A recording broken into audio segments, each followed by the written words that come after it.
الحمد لله الذي يؤمن الخائفين وينجي الصالحين ويزع المستكبرين ويهلك ملوكهم ويستخلف آخرين والصلاة والسلام على رسول الثقلين محبوب رب المشرقين والمغربين جد الحسن والحسين نبينا سيدنا بالقاسم محمد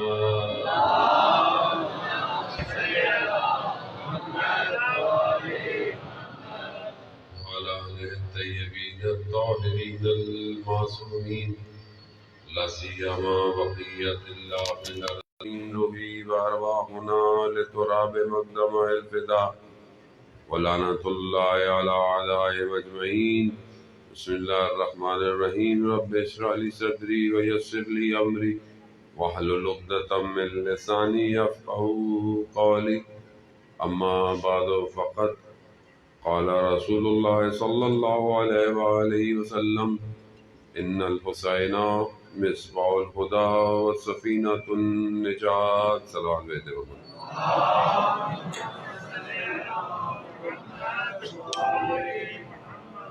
عزیزان سید الشہداء ماہ محرم الحرام ہے اور اسی مناسبت سے ایک مجلس خداوند متعال نے آپ کے درمیان میں توفیق عطا فرمائی کہ جو ہے وہ پروردگار کا ذکر کیا جائے اور ان کا ذکر جن کا خود پروردگار ذکر کرتا ہے.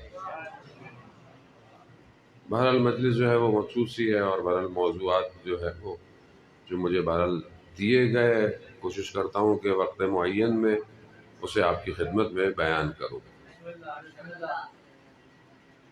پانی مجلس کی بہرحال خواہش ہے کہ عالم برزخ پہ گفتگو کی جائے اور روح کے معاملات جو ہیں اس پہ گفتگو کی جائے. حدیث طولانی ہے کافی، بہرحال میں اس کا کچھ حصہ آپ کی خدمت میں عرض خدمت کرتا ہوں. شخص جو ہے وہ رسول خدا حضرت محمد مصطفیٰ صلی اللہ علیہ وسلم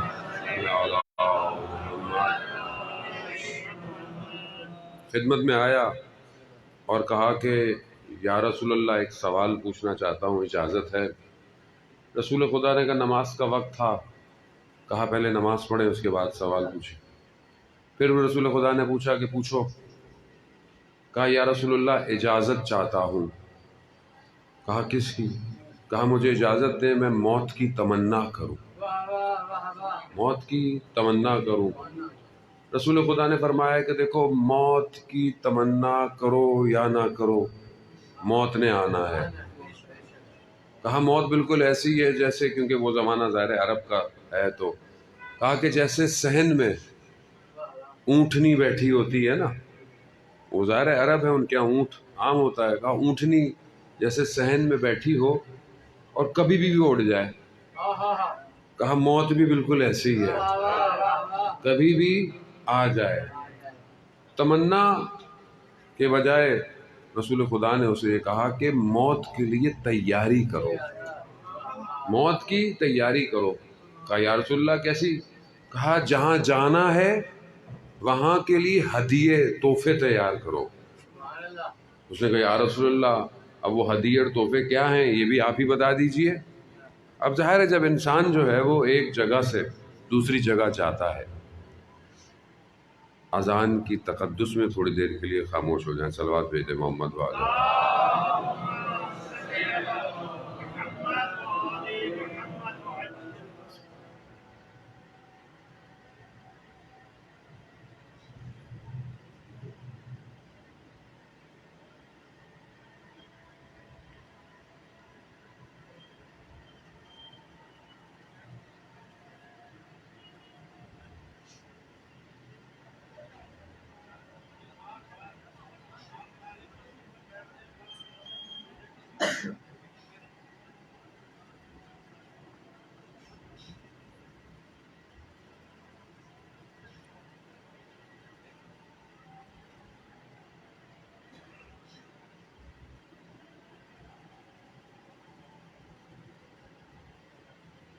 صلوات بھیج دے محمد و آل محمد.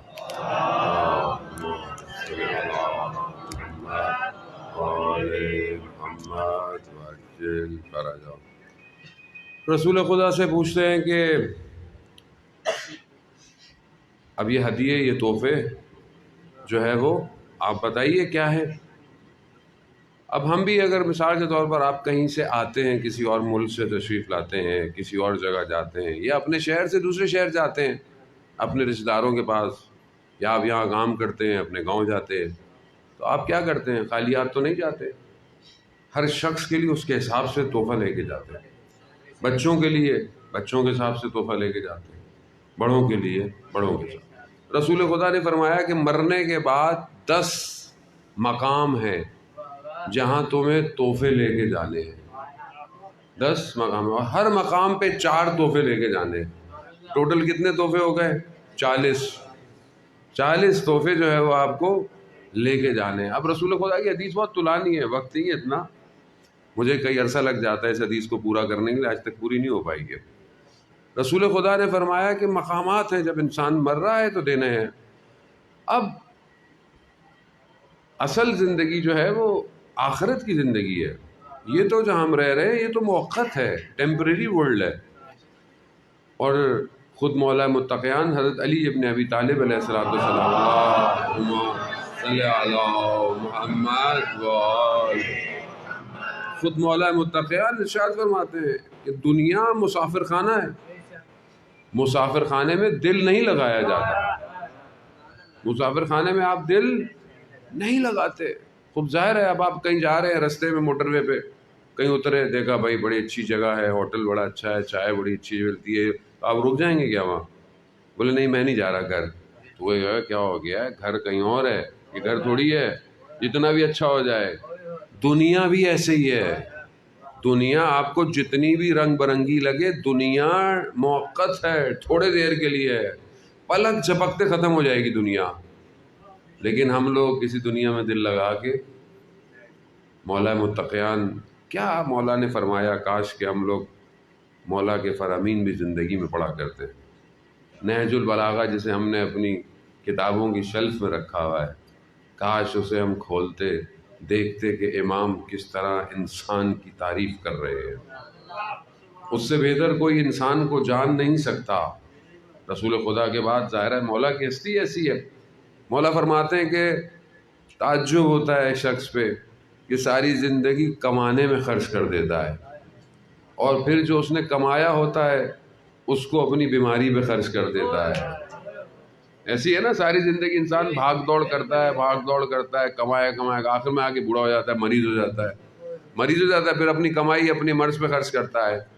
اور امام فرماتے ہیں کہ زندہ ایسے ہے، جیتا ایسے ہے جیسے کبھی اس نے مرنا ہی نہیں ہے، اور مرتا ایسے ہے جیسے کبھی زندہ ہی نہیں تھا. خوب ہمیں پتہ ہی نہیں ہے، ہم جس دنیا میں رہ رہے ہیں یہ بازار ہے، اور اس بازار سے ختم ہو جائے گا. یہ بازار ایک پلک چھپکنے کے برابر ہے. یہ ہمیں لگتا ہے کہ بڑی طولانی ہے، کوئی طولانی نہیں ہے. حضرت نوح علیہ السلام کتنی عمر تھی؟ 2500 سال. 2500 سال زندگی بیان نہیں ہو جاتی ہے. 950 سال تبلیغ کی انہوں نے. حضرت نوح سے پوچھا گیا زندگی کیا ہے، تو جب حضرت نوح کھلے آسمان کے نیچے لیٹے ہوئے تھے تو حضرت اسرائیل آئے کہ میں روح قبض کرنے آیا ہوں. کہا مجھے دھوپ سے چھاؤں میں جانے دو. کہا یہ 2500 سال دھوپ سے چھاؤں میں جانے کا نام ہے. یعنی 2500 سال زندگی کیا ہے؟ دھوپ سے چھاؤں میں، کیا یہی زندگی ہے. اس زندگی 2500 سال. ہماری زندگی کتنی ہے؟ 60 سال 40 سال. آج کل تو 20 میں ہی فارغ ہو جاتا ہے آدمی. برگر سینڈوچ پیزا ویزا کھائے گا تو آدمی کہاں چلے گا، یہی ہوگا. اس پہ بھی ہمیں پتہ ہی نہیں ہے کہ ہم نے جانا کہاں ہے. جانے محترم رسول خدا کہہ رہے ہیں خود جہاں جانا ہے وہاں تحفے لے کے جاؤ. پہلا مقام کون سا ہے جس کو تحفے دینے ہیں؟ کیونکہ ظاہر ہے جب انسان اس دنیا سے الگ ہوتا ہے تو جو پہلی ہستی آتی ہے، تشریف لاتی ہے، وہ حضرت اسرائیل ہے علیہ السلام. اللہ کے ملائکہ اور وہ ہر کسی کے لیے نہیں آتے، وہ تو بڑے بڑے لوگوں کے لیے آتے ہیں، وہ تو انہوں نے اپنا پورا آفس بنایا ہوا ہے، ملائکہ دوسرے آتے ہیں جو ان کے ساتھ کام کرتے ہیں، ہر کسی کی روح کے لیے حضرت اسرائیل خود نہیں آتے، بھیجتے ہیں ملائکہ کو، لیکن بہرحال روح قبض کرنا انہی کا کام ہے۔ یہ وہ پہلی ہستی ہے جو آپ کو دنیا سے الگ کر رہی ہوتی ہے۔ روح بدن سے کھچنا آسان نہیں ہے، روح بدن سے کھچنا روایت کہتی ہے بالکل ایسی ہے جیسے سینکڑوں تلواروں کی نوکیں بدن میں چپ رہی ہوں، روح جب بدن سے نکلتی ہے ایسا ہوتا ہے۔ ظاہر ہے ہمیں تو پتہ ہی نہیں ہے، جو گیا ہے وہ تھوڑی بتائے گا آپ کو واپس آ کے، یہ تو ائمہ نے بتایا ہے تو ہمیں پتہ ہے کہ ہوا کیا ہے، ہوتا کیا ہے، لیکن پھر بھی انہوں نے بتا دیا کہ اگر چاہتے ہو آرام سے نکل جائے روح تو انہوں نے دیا نسخہ۔ کیا نسخہ؟ ماہ رجب کے آخری روزے رکھو، روح ایسے ہی نکلے گی جیسے خوشبو کی طرح باہر آئے گی۔ ماہ رجب کے خوب فارمولہ دیا انہوں نے۔ اب یہ جو روح نکلتی ہے، آیت اللہ قمشی مفسر القرآن بیان کرتے تھے کہ روح جب بدن سے نکلتی ہے نا، بدن مادہ ہے، مادہ یعنی میٹر ہے، دنیا کی طرف ہے، روح دوسری عالم کی مخلوق ہے، دونوں ایک دوسرے سے جب جدا ہوتے ہیں نا تو کھچاؤ پیدا ہوتا ہے۔ اب انسان نے جیسی زندگی گزاری ہوتی ہے ویسا کھچاؤ ہوتا ہے۔ اب اگر انسان دنیا کی طرف زیادہ مائل تھا تو بدن روح کو جکڑتا ہے، پکڑ کے رکھتا ہے، پرواز نہیں کرنے دیتا، اور اگر انسان اپنی زندگی میں آخرت کی طرف مائل تھا تو روح بڑی تیزی سے اوپر چلی جاتی۔ کہا یہ جو پروسیجر ہے یہ کئی عرصے تک چلتا رہتا ہے جتنی اسے دنیا سے محبت تھی، آسان نہیں۔ آیت اللہ حائری جزدی جنہوں نے حوزہ علمیہ کم بنایا، وہ خواب میں آئے ایک عالم دین کے، کہا کہ میں نے اپنے آپ کو دیکھا کہ میں لیٹا ہوا ہوں، روح میرے بدن سے نکل گئی بڑے آرام سے، میں دیکھا میرے آس پاس لوگ گریے کر رہے ہیں، رو رہے ہیں، پھر مجھے دفنایا گیا، پھر میں قبر میں نے دیکھا کہ 2 آگ کے گولے میری طرف آ رہے ہیں، اور میں نے دیکھا کہ یہ اگر میرے قریب آ گئے تو میں ہلاک ہو جاؤں گا، لیکن ایک طرف سے اچانک سے ایک نور مجسم ہوتا ہوا میرے قریب آیا، جیسے ہی نور قریب آتا گیا آگ مجھ سے دور چلی گئی، میں نے اس نور کا شکریہ ادا کیا کہ اگر آپ نہیں آتے تو میں ہلاک ہو جاتا۔ آپ کون ہے؟ کہا میں امام رضا ہوں۔ صلی اللہم صلی علی محمد۔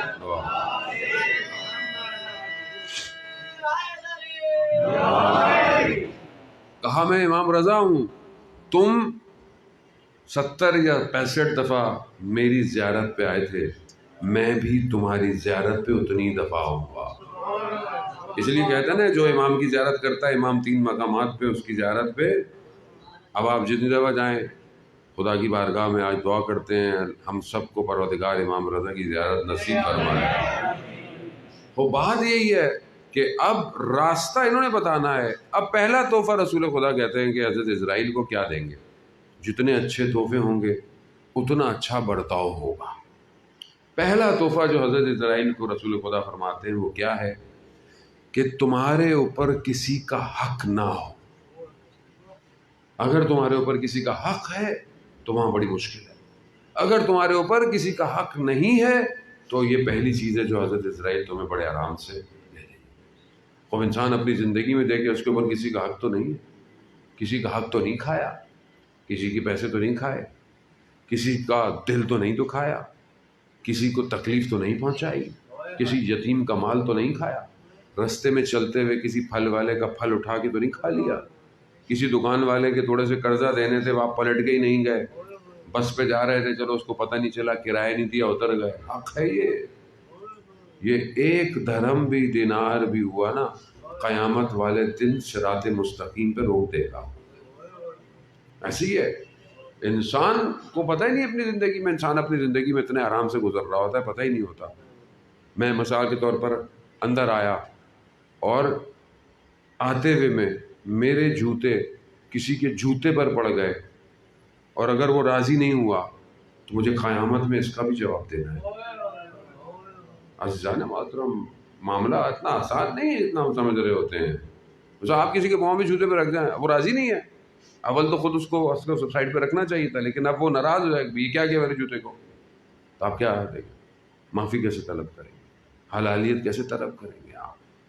اس لیے کہتے ہیں لوگ جو حج کرنے جا رہے ہوتے ہیں، عمرے کرنے کے، معاف کر دو معاف کر دو. آج کل تو لوگ واٹس ایپ پہ معافیاں مانگتے ہیں. بھائی اگر کسی کا دل دکھایا تو جا کے معافی مانگو. پوری دنیا کو واٹس ایپ کر رہے ہیں حلال کر دو. کیسے حلال کرتے ہیں بھائی؟ اس کو جا کے اس کو مناؤ. ایسے معافی کوئی نہیں ملتی ہے. اور پہلی چیز ہے کہ انسان اگر اپنی زندگی میں ذرا سا بھی ماں باپ کا، بہن بھائیوں کا، کسی کا بھی دل دکھایا، واقعہ ہی ہے. آپ جا رہے تھے، کسی کا دروازہ کھلا ہوا تھا، کسی کا گھر حق کے مردوم ہے، حق الناس ہے. اگر اس کا غلطی دروازہ کھلا اور آپ نے گھر میں جھانک کے دیکھ لیا، یہ حق الناس ہے، یہ قیامت میں آپ کو جواب دینا پڑے گا اس کا. آپ اپنی چھت پہ چڑھے. فقہ یہ کہتی ہے اگر تم اپنی چھت پہ بھی جا رہے ہو تو اپنے ہمسایوں کو اطلاع دے کے جاؤ. کیوں؟ خدا نہ خواستہ ان کی ماں بہن بیٹی گھر میں کیسے گھوم رہی ہو. حق الناس ہے یہ.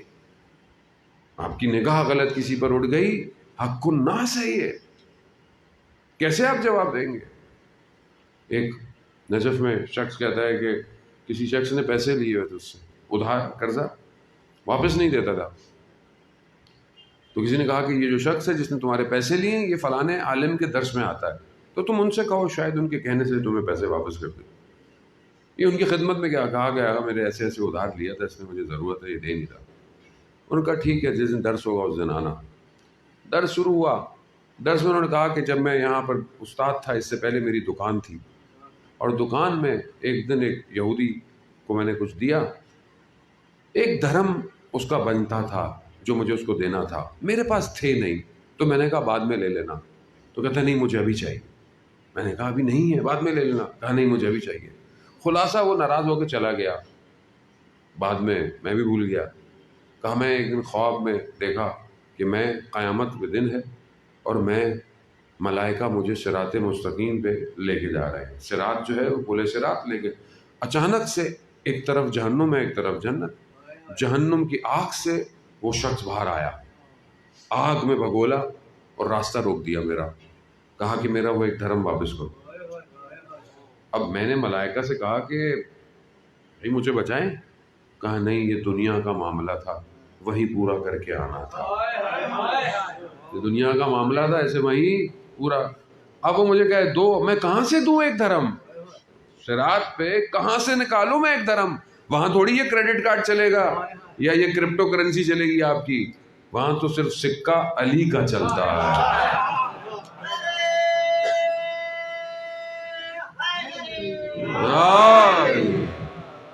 وہاں کہاں سے دے؟ اب اگر نہیں دے سکتے تو پھر یہ جو آگ بھگولی میری انگلی ہے نا، یہ مجھے سینے پہ لگانے دو. کہتا ہے میں مرتا کیا نہیں کرتا. کہا اس نے، میں نے لگائی، جیسی اس نے لگائی میرے سینے میں سوراخ ہو گیا اور میری آنکھ کھل گئی اور میں نے دیکھا میرے سینے پہ سیاہ نشان تھا. یعنی 1 درہم. آیت اللہ مراشی نجفی جو کہ اتنے بڑے عالم دین ہیں، جو یہ کہتے ہیں کہ 70 سال حضرت معصومہ سلام اللہ علیہ کے پہلے زائر تھے. 70 سال جس سجدے گاہ پر، جہاں نماز پر عبادت اور تہجد پڑھی، کہا اس کو میرے ساتھ دفنانا. وہ کہتے ہیں میں نے اپنے والد کو خواب میں دیکھا ان کے انتقال کے کچھ دنوں کے بعد. اور خواب میں کیا دیکھا؟ مولا امام حسین علیہ السلام کے حرم کے اندر موجود ہیں. میں نے کہا بابا اتنے دن ہو گئے آپ کو خواب میں آتے آتے، کیوں دیر ہو گئی؟ کہا پھنسا ہوا تھا. کہا آپ پھنسے ہوئے تھے؟ خود عالم دین تھے وہ. کہا نجف کا ایک بقال یعنی ایک دکان تھی، اس کا کچھ حساب دینا تھا میں نے، وہ رہ گیا. کہا بابا؟ کہا ہاں. کہا جاؤ ڈھونڈو اس کو اور اس کا حساب دو، ورنہ میں رکا ہوا ہوں ایک جگہ پہ. کہہ رہے میں گیا، میں نے دکان ڈھونڈی، میں نے اسے کہا میرے والد نے. کہا مجھے تو نہیں پتا، رسیدیں رکھی ہوئی جا کے دیکھ لو. کہا میں نے رسیدیں کھولی تو اس میں میرے والد کا نام لکھا ہوا تھا، کچھ تھوڑی سی رقم تھی. میں نے اس کو اتارا. عزیزان معاملہ، اگر آپ دنیا میں کسی کا حق کھا رہے ہیں، آپ کو دنیا میں دینا ہے اسے. یہ وصیت لکھ کے جائیں. چھوٹی چھوٹی چیز پروردگار، دیکھیں اسلام اتنا ہمیں پابند کرتا ہے کہ آپ کے سامنے پانی رکھا ہوا ہے، پانی پاک ہے، مطہر ہے، بالکل صحیح ہے، اور آپ کو نماز پڑھنی ہے جو کہ واجب ہے، وضو کرنا ہے، لیکن اگر پانی مالک کی اجازت کے بغیر آپ نے کیا نا، آپ کی نماز غصبی ہے۔ اتنا اسلام آپ کے لیے کر رہا ہے کہ واجب چیز کے لیے پانی کسی اور کا ہے، اجازت دو۔ جہاں اکثر لکھا ہوتا ہے یہ پانی پینے کا ہے، وضو کرنے کا نہیں ہے، تو وہ جائز نہیں ہے اسے وضو کرنا۔ آپ کہیں جا رہے ہیں، رستے میں کسی کے باغ میں سے آپ کو پتہ نہیں مالک نہیں، چلو کچھ کھا لو، نہیں ایسا نہیں۔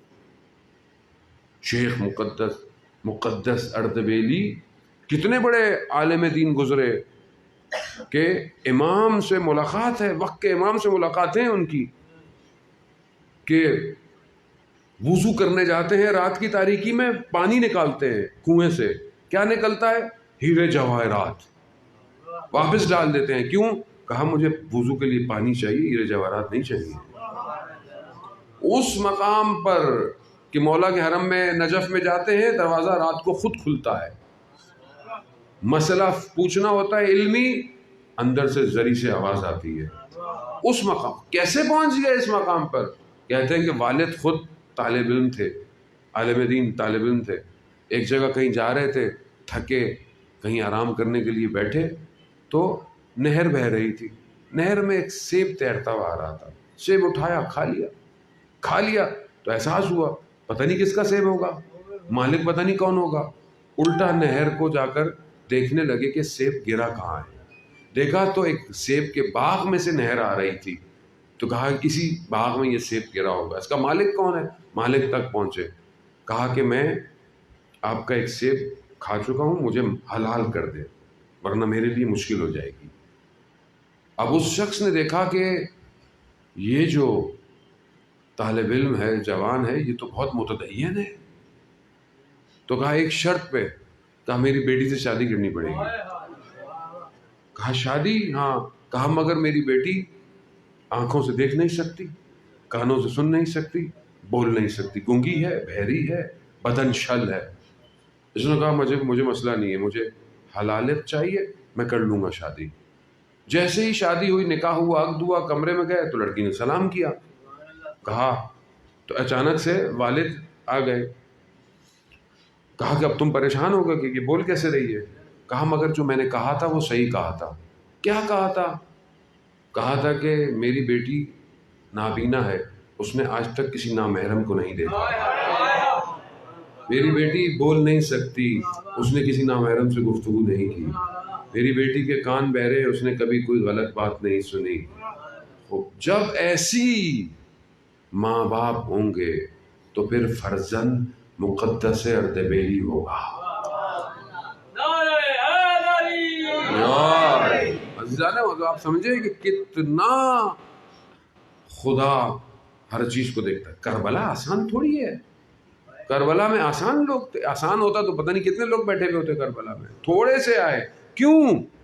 کیونکہ کامل لوگ چاہیے تھے، امام کو ایسے ہیرے چاہیے تھے جو ہزاروں سال تک اپنی روشنی سے ہم جیسوں کے دل منور کرتے رہے۔ امام ایسے لے کر آئے، ایسے لوگوں کی ضرورت ہے۔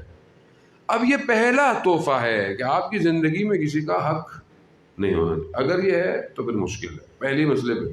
دوسری چیز، آپ کے اوپر جو واجبات ہیں، جو چیزیں واجب ہیں، عبادات واجب ہیں، نماز واجب ہے، روزہ واجب ہے، حج واجب ہے اگر استطاعت ہو، خمس واجب ہے اگر آپ کے پاس پیسہ بچتا ہے پورے سال میں، زکوٰۃ عید الفطر کی ہے، یا اگر کسی کی گندم ہوتی ہے، کسی کے پاس اتنا سارا جو مال ہے، مویشی ہے، اس کے اوپر اس کی زکوٰۃ واجب ہے۔ یہ اگر آپ نے نہیں دی ہے تو پھر دوسری جگہ پھر آپ پھنسے ہوئے، تو بہتر ہے اپنی زندگی میں اپنی قضا نمازیں خود پڑھ لیں، اپنے قضا روزے خود رکھ لیں، نہیں ہے تو کم از کم لکھ کے جائیں اور پیسے بھی دے کے جائیں اپنی اولاد کو کہ تم تو پتہ نہیں پڑھو نہ پڑھو بیٹا، پیسوں سے پڑھوا لینا یہ۔ کیوں؟ کیونکہ وہاں کہتے ہیں کہ 50 جو ہے وہ مقام ہیں قیامت میں، اور ہر جگہ ہزار سال کھڑا ہونا پڑے گا۔ اب آپ سوچیں کہ وہ لوگ کہتے ہیں جی نماز کا مسئلہ ہی نہیں ہے، کیا مسئلہ ہے؟ ایک نماز کے سوال کا جواب دینا مشکل ہو جائے گا۔ کیا سوال ہوگا؟ جب تم بالغ ہوئے تھے. کب ہوئے تھے؟ اکثر کو تو پتہ ہی نہیں ہوتا بالغ کب ہوا ہے. 14 سال 15 سال کی لڑکوں کی عمر ہے بالغ ہے. لڑکی 9 سال میں بالغ ہو جاتی ہے, تکلیف اس کی واجب ہو جاتی ہے. اب 9 سال کی بچی نماز نہ پڑھے, حجاب نہ کرے, گناہ کر رہی ہے. بچہ بالغ ہو گیا 14-15 سال کا, اگر وہ واجب پوری نماز ادا نہیں کرتا تو اب سوال اسی دن سے شروع ہوگا کہ جب تم بالغ ہوئے تھے اس وقت سے. اس سے پہلے پڑھانی ہے نماز. روایات کہتی ہیں بچوں کو 7 سال سے نماز کی عادت ڈالو. کیوں؟ تاکہ ان کو عادت ہو نماز کی. اب سوال اسی دن سے ہوگا جس دن بالغ ہوئے. اب خدا پوچھے گا ہاں بھائی پہلی نماز کیسے پڑھی تھی؟ پہلی نماز میں تمہاری قرت کیسی تھی؟ الحمدللہ صحیح پڑھی تھی کہ نہیں پڑھی تھی؟ سجدے میں صحیح گئے کہ نہیں گئے؟ رکوع میں صحیح گئے کہ نہیں گئے؟ ایک نماز کتنے سوال ہوں گے اس کے جواب میں آدھے ہو جائے گا. ایک نماز, پھر وہ پورے دن کی نماز, پھر دوسرے دن کی نمازیں, پھر تیسرے دن کی نمازیں. نماز میں دھیان کہاں تھا؟ کیا سوچ رہے تھے؟ آسان ہے؟ آسان نہیں ہے عزیزان محترم. اتنا آسان نہیں ہے جتنا ہم لوگوں کو یہاں سے ممبر سے لوگوں کو آسانیاں کرا دی گئی ہیں. در یہی ہے, البتہ نجات ادھر ہی ہے. یہ چاہے تو ایک رات میں حور علیہ السلام بنا دے, لیکن ظرفیت چاہیے, ظرفیت چاہیے. اب آپ کے اپنے اوپر ہے, لیکن جب ہم جیسا مولوی آ جائے تو حجت تمام ہو جاتی ہے. سب بتا کے چلا گیا بھائی اب نہیں آ رہے, تمہاری اپنی غلطی ہے. اب یہ آپ کو خود کرنا ہے, خوب اپنے واجبات ادا کریں. کربلا کاظم جس کا مرکز جو ہے وہ قم المقدسہ میں بی بی کے حرم کے سامنے ایک قبرستان ہے, اس میں ہے. کربلا کاظم کون تھا؟ گاؤں دیہات میں رہنے والا, کھیتی باڑی کسان کرنے والا کام تھا, لیکن ایک چیز کا پابند تھا. جس کے ہاں کام کرتا تھا اس کیا کام کرتا تھا؟ جو گندم کی زکوٰۃ دیتا تھا, اور جب اس کو اپنا حصہ ملتا تھا تو پہلے زکوٰۃ دیتا تھا پھر گندم گھر لے کے جاتا تھا. اتنا پڑھا لکھا نہیں تھا, عام کسان تھا. ایک دن دوپہر کو تھکا ہوا ایک امام زادے جو حرم تھے وہاں پہ آنکھ لگ گئی, سو گیا. اچانک سے دیکھا کہ 2 گھوڑے سوار آئے اور انہوں نے کہا کہ کربلا کاظم قرآن کی تلاوت کرو. کہا میں تو پڑھا لکھا نہیں ہوں, مجھے نہیں آتی. کہا ہم تمہیں سکھاتے ہیں. سینے پہ ہاتھ رکھا, کہا اب پڑھو. تو اس نے قرآن پڑھنا شروع. اب یہ جب اٹھا تو اس نے دیکھا کہ اس کو تو قرآن پورا حفظ ہو گیا ہے. اب یہ اپنے گاؤں کے مولانا کے پاس گیا. انہوں نے, وہ تو جانتے تھے اس کو, جب اسے پوچھا اس کو قرآن فرور سنا رہا ہے. آیت اللہ بروجردی جو اس زمانے کے سب سے بڑے دنیا کے مراجع تھے ان کی خدمت میں لایا گیا. انہوں نے سنا اس سے, اس کو قرآن حفظ ہے. اب عربی کی جو کتابیں تھیں, عربی کی کتابوں میں سب عربی میں ہے, قرآن بھی لکھا ہوا ہے, عربی بھی لکھی ہوئی ہے, جو بھی ہے. اب اس سے پوچھتے تھے کہ قرآن کی آیتیں کہاں ہیں اس میں, تو وہ صرف جہاں قرآن کی آیت لکھی ہوتی تھی ادھر انگلی رکھتا تھا. کہا تمہیں تو پڑھنا نہیں آتا, تمہیں کیسے؟ کہا جو قرآن لکھا ہے وہاں مجھے نور نظر آتا ہے, نور نظر آتا ہے. کیوں؟ اللہم صلی علی محمد. کہا کیوں ایسا؟ زکوٰۃ دیتا تھا, واجب پہ عمل کرتا. ایک دن کسی کے یہاں کھانے پہ چلا گیا, کھانا کھا کے واپس آیا تو دیکھا کہ قرآن بھولتا جا رہا ہے, اڑ رہا ہے. اس نے پوچھا کہ اس کے گھر لے کے گئے تھے, یہ خمس دیتا تھا, اس کا مال حرام تو نہیں تھا کہیں؟ تو کہا نہیں, شبہ تھا اس کے مال میں, شک تھا. تو الٹی کی سارا کھانا کہ قرآن بھول نہ جاؤں.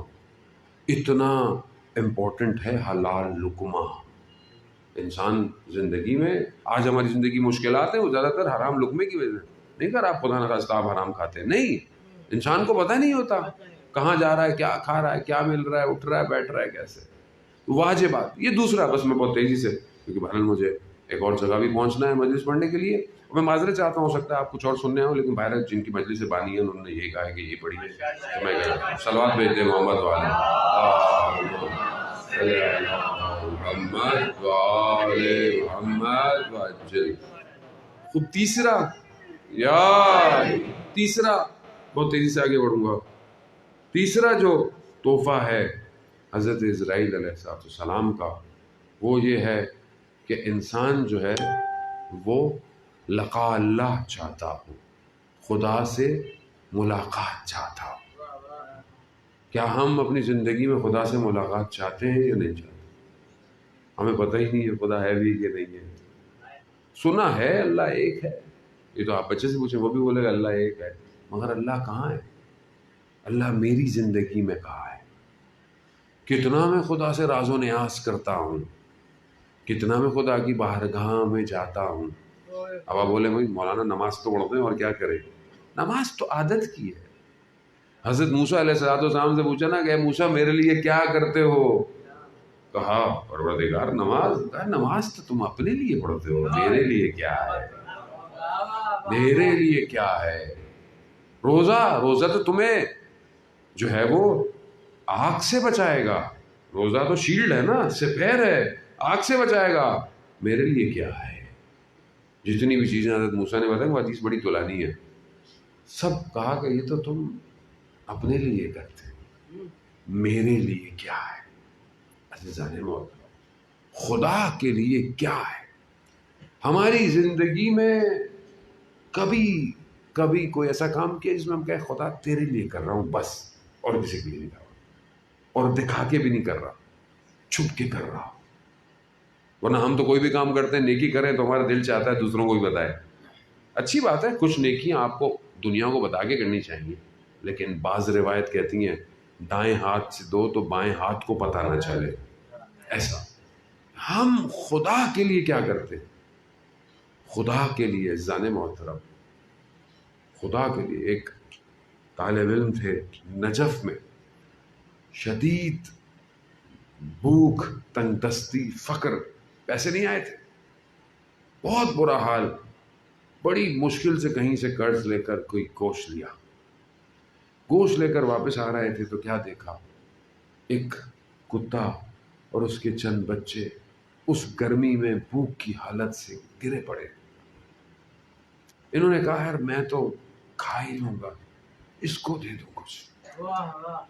اس کو جو ہے وہ دیا، گیلا کر کے کھائے اور اپنے بچوں کا خیال چلے گئے.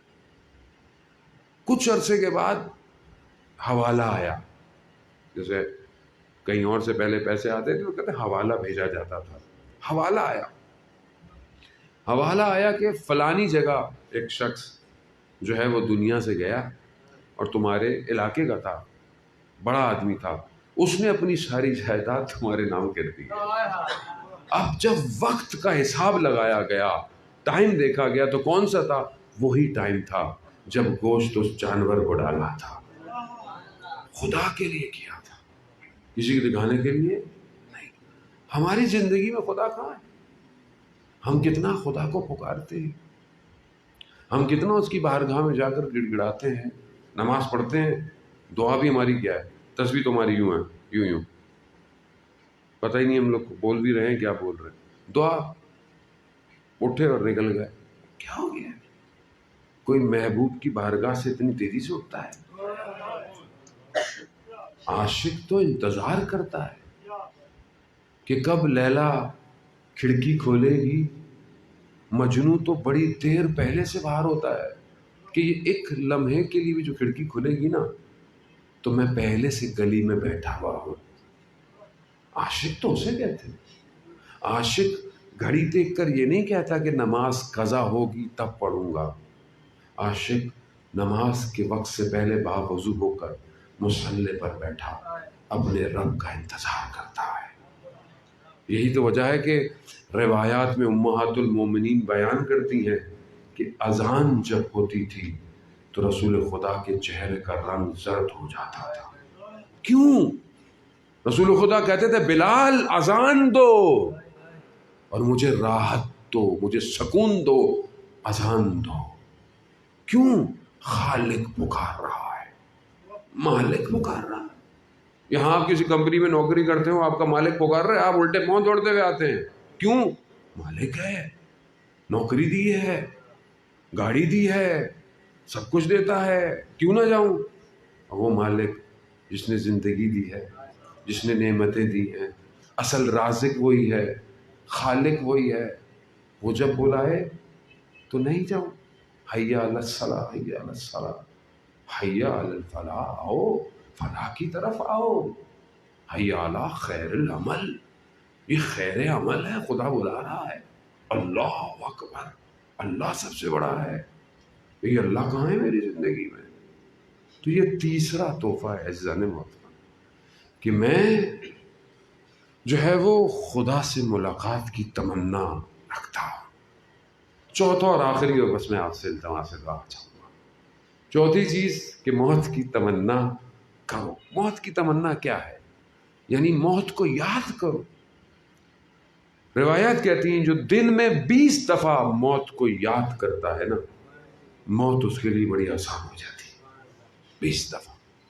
اس لیے کہا جاتا ہے کہ اپنے مرحومین کی قبروں پہ جایا کرو، فاتحہ پڑھا کرو۔ کیوں؟ تاکہ تمہیں احساس ہو کہ تم نے بھی اس دن قبر میں جانا ہے۔ یاد کرو۔ اگر آج ہم اپنے مرحومین کو یاد نہیں کریں گے تو اس کا مطلب ہے ہم بھول گئے ہیں۔ ایک شخص، بیان آیت اللہ مظاہری اپنی کتاب جہاد بالنفس میں کہتے ہیں کہ ایک شخص حضرت اسرائیل سے ملاقات ہوئی اور کہا، ریکویسٹ کی، کہا کہ جب میرا وقت آئے تو تھوڑا پہلے مجھے بتا دیجیے گا تاکہ میں اپنے معاملات سمیٹ لوں جو لین دین ہے۔ کہا ٹھیک ہے۔ کچھ وقت گزرا، حضرت اسرائیل آ گئے۔ کہا چلو۔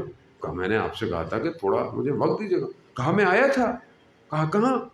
کہا تمہارے ہمسائے کا انتقال ہوا تھا، میں آیا تھا، میں آیا تھا، میں نے تمہیں دیکھا، تم سر جھکائے کھڑے ہوئے باتیں کر رہے تھے۔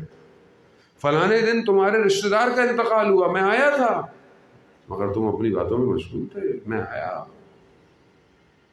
جب آپ کے آس پاس جنازے اٹھنا شروع ہو جائیں تو سمجھ لیں کہ باری قریب ہے۔ انتظار نہیں کریں، پھر انتظام کریں۔ بس جیسے انسان کرتا نہیں ہے، میری فلائٹ کب ہے جی؟ 2 دن بعد، 2 دن رہ گئے، تو کیا کرنا چاہیے؟ جلدی جلدی کام کرو۔ اگر کام نہیں ہوا تو فلائٹ مس ہو جائے گی، نہیں پہنچ پاؤں گا، مشکل ہو جائے گی۔ تو بس ایک عالم دین کہتے ہیں کہ نماز ایسے پڑھو جیسے آخری نماز ہے۔ آپ کو پتہ چل جائے کہ یہ آپ کی آخری نماز ہے، آپ اٹھیں گے مصلی سے؟ نہیں اٹھیں گے، آپ سجدے سے نہیں اٹھیں گے۔ لیکن اللہ کا بھی بڑا عجیب ہی انتظام ہے، موت بھی اس نے اپنے پاس ہی رکھی ہوئی ہے، بتاتا ہی نہیں ہے۔ کیوں؟ تاکہ میں، قرآن کی سورہ ملک میں پروردگار کہتا ہے، کیا کہتا ہے؟ الذی خلق الموت والحیات، وہ ہے جس نے موت اور حیات کو خلق کیا۔ کیوں خلق کیا؟ تاکہ دیکھے تم میں احسن عمل کس کا ہے۔ خدا کو ہمارے عمل کی ضرورت نہیں ہے، ہمیں اچھے عمل کی ضرورت ہے۔ بس حضرت میں بہت معذرت بھی چاہتا ہوں، لوگ کھڑے ہوئے باہر، آپ سے التماس سے دعا کروں گا، بہرحال ایک اور جگہ مجلس ہے، اور بہت شکریہ کہ آپ نے بڑے جو ہے وہ غور اور فکر سے، ایسی مجلسیں بہت کم ہی لوگ سنتے ہیں، لوگ گھبرا جاتے ہیں کہ اللہ اکبر، اللہ اکبر، یا رسول اللہ، یا رسول اللہ، یا علی، یا علی، لبیک یا حسین، لبیک یا حسین، لبیک یا حسین، لبیک یا حسین۔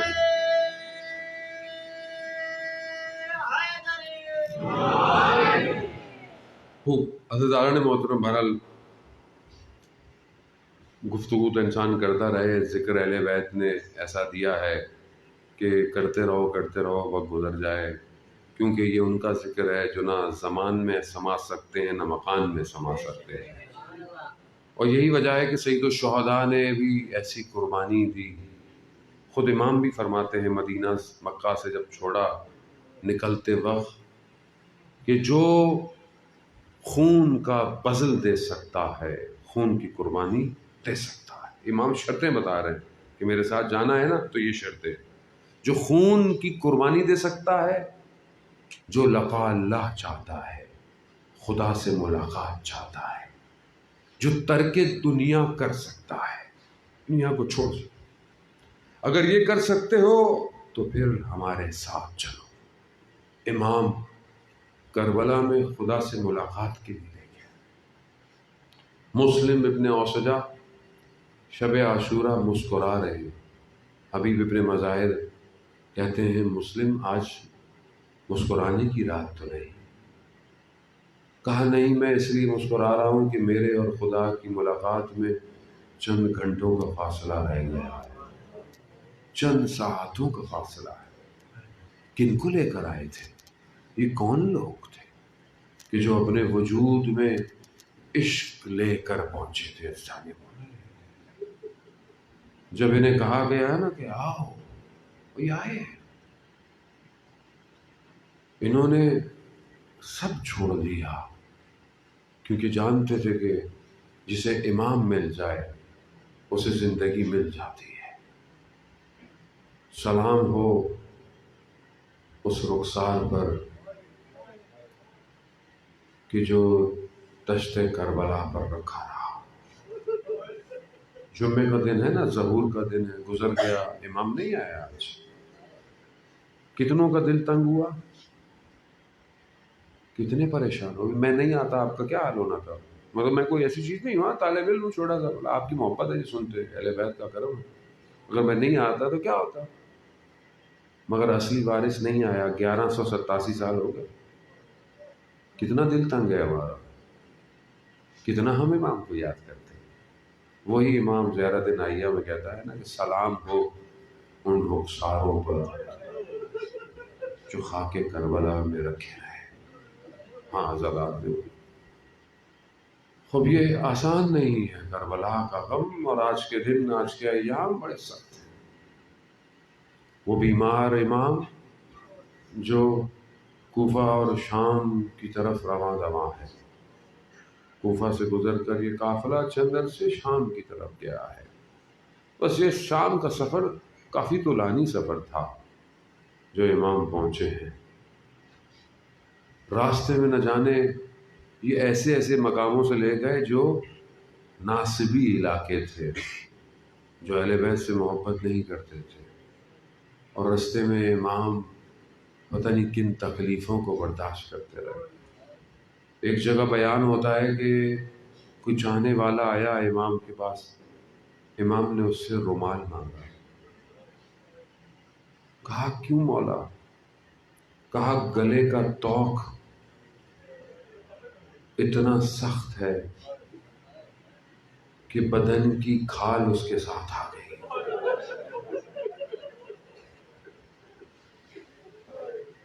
یا زین العابدین اللہ، کتنے نشان امام کے بدن پر تھے۔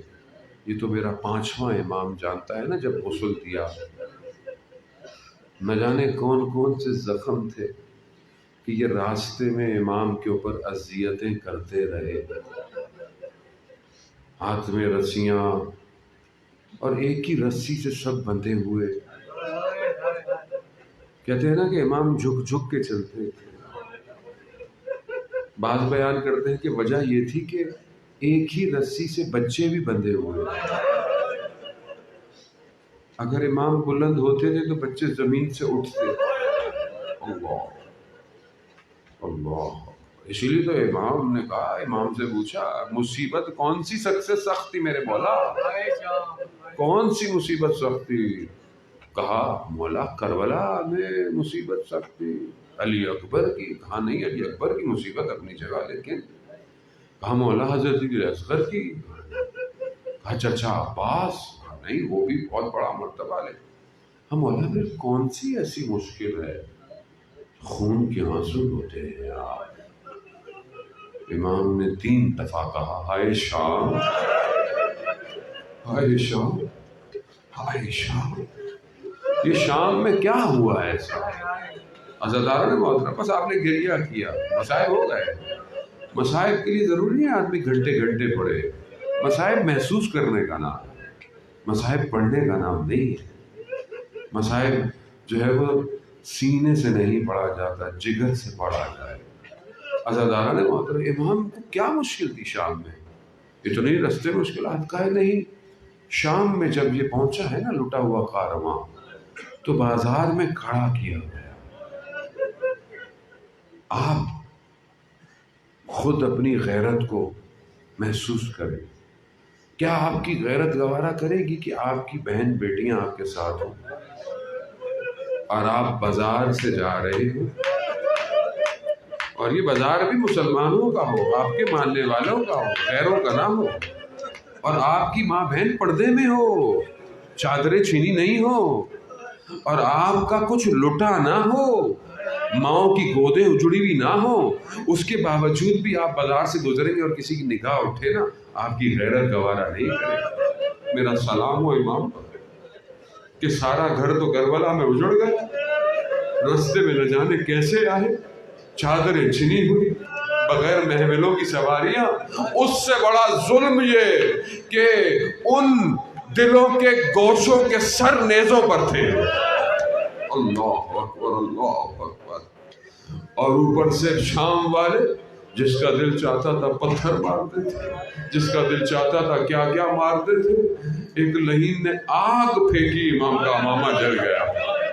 اللہ اکبر، اللہ اکبر۔ یہ چند دن کھڑے رہے، نہیں پتا کتنے دن، 2 دن 3 دن بعد بیان کرتے ہیں کہ بازار میں کھڑا رکھا گیا، نہ جانے کس طرح یہ سید زادیاں کھڑی رہی ہوں گی، نہ جانے کس نے کیا کیا۔ وہ راوی بیان کرتا ہے کہ میں شام آیا، میں نے دیکھا عید کا سما ہے، لوگ نئے کپڑے، میں نے کہا آج کون سی عید ہے، یہ کون سے ایام ہے؟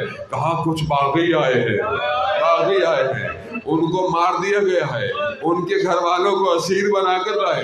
کہہ رہے میں نے جا کر دیکھا تو میں کیا دیکھتا ہوں، میں نے سر نیزے پر دیکھا، ارے میں نے کہا یہ تو مولا کا سر ہے۔ میں پہنچا، وہ شخص جو زنجیروں میں ہے، جو طوق میں ہے، میں نے کہا مولا یہ کیا ہو گیا؟ کہا سلمان یہ چھوڑ، یہ بتا تیرے پاس کچھ درم دینار ہے؟ کہا ہاں مولا ہے۔ کہا جا یہ ان کو دے دے جن کے ہاتھ نیزوں پہ ہیں، تاکہ یہ نیزوں کو آگے جائے۔ ارے لوگوں کی نگاہیں میری ماں بہن بچیوں میں۔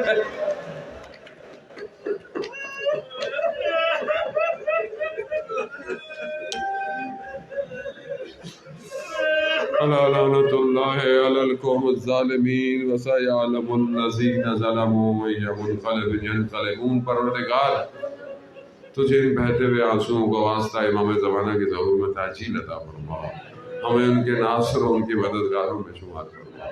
جو پریشان حال ہے ان کی پریشانیوں کو دور فرما، جو حاضرین مجلس ہیں پروردگار ان کی تمام آرزوؤں کو پورا فرما، جو بے اولاد ہیں انہیں اولاد صالح نیک اور نرینہ عطا فرما۔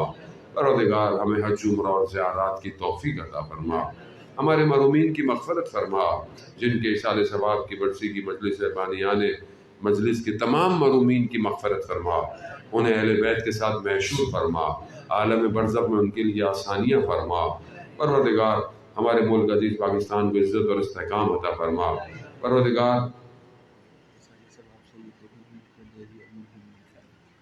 پروردگار سید جو گردیوی فیملی ہے ان کو، در محمد گردیوی صاحب، ان کی فیملی اور جتنے بھی بہرحال حاضرین ہیں، پروردگار ان سب کے مرحومین کی مغفرت فرما، اہل بیت کو ہم سب کے لیے شفاعت نصیب فرما، ہم سب کو اربعین امام حسین پر کربلا کی زیارت نصیب فرما۔ اور بہت سارے لوگ مریض ہیں، لوگوں نے مجھے بھی کہا ہوگا یقیناً آپ کے بھی لوگ مریض ہوں گے کرونا کی وجہ سے، اس کے علاوہ بھی لوگ مریض ہیں، شدید دلیل ہے۔